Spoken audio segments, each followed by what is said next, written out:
Assalamualaikum warahmatullahi wabarakatuh.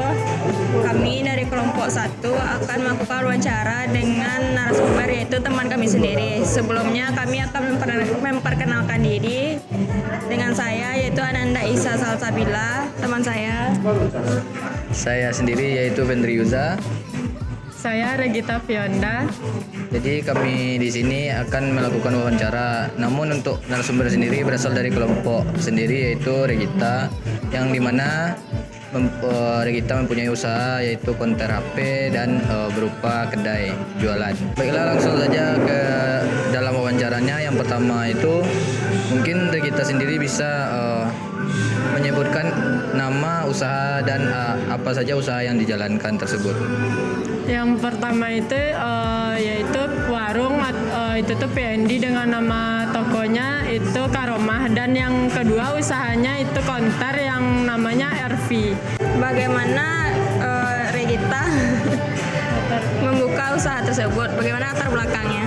Itu di tahun 2021 awalnya karena sebelum kuliah belum ada niat kuliah, jadi waktu itu mau buka usaha ternyata di dekat kampus. Kebetulan di sana tuh dekat dengan kos-kosan dan peluangnya ada. Jadi tuh waktu tuh kami bukanya di daerah dekat Polsek Pau.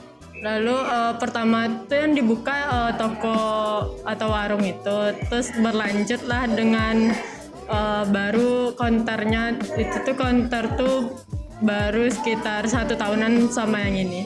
Baiklah, lalu untuk yang kedai sendiri atau warung tersebut, modal pertama itu berasal dari mana?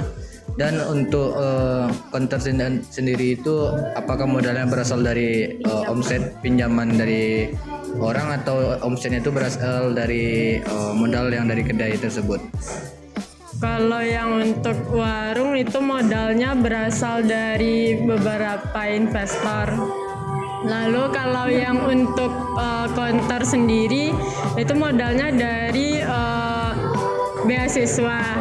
Jadi beasiswa itu kan waktu itu ikut penyuluhan dan itu dosennya minta kami bagaimana cara mengakumulasi uangnya biar itu tuh hemat gitu. Jadi dari sanalah tercetus dengan membukanya konter dengan biaya yang beasiswa tadi.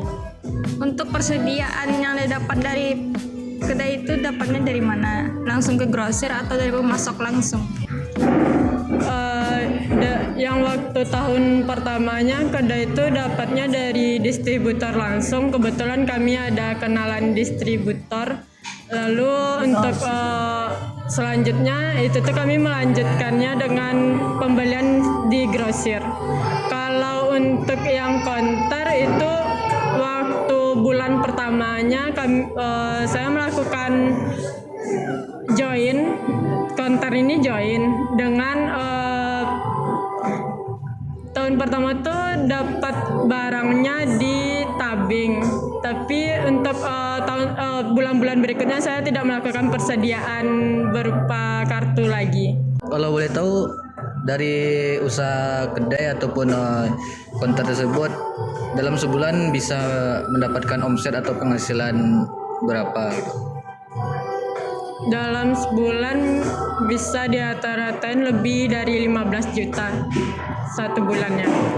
Itu untuk kedua-dua usaha itu atau kedai aja? Itu untuk kedai aja. Kalau misalnya untuk konter dalam sebulannya kira-kira 500 ribuan. Oh, baiklah, mungkin dalam mendapatkan omset tersebut tentu ada pencatatan. Apakah pencatatannya sesuai dengan yang dipelajari, yaitu akuntansi, atau bagaimana dalam mencatat keuangan tersebut? Kalau menurut standar akuntansi yang benarnya belum mengikuti, cuman ada pencatatan yang dasar aja.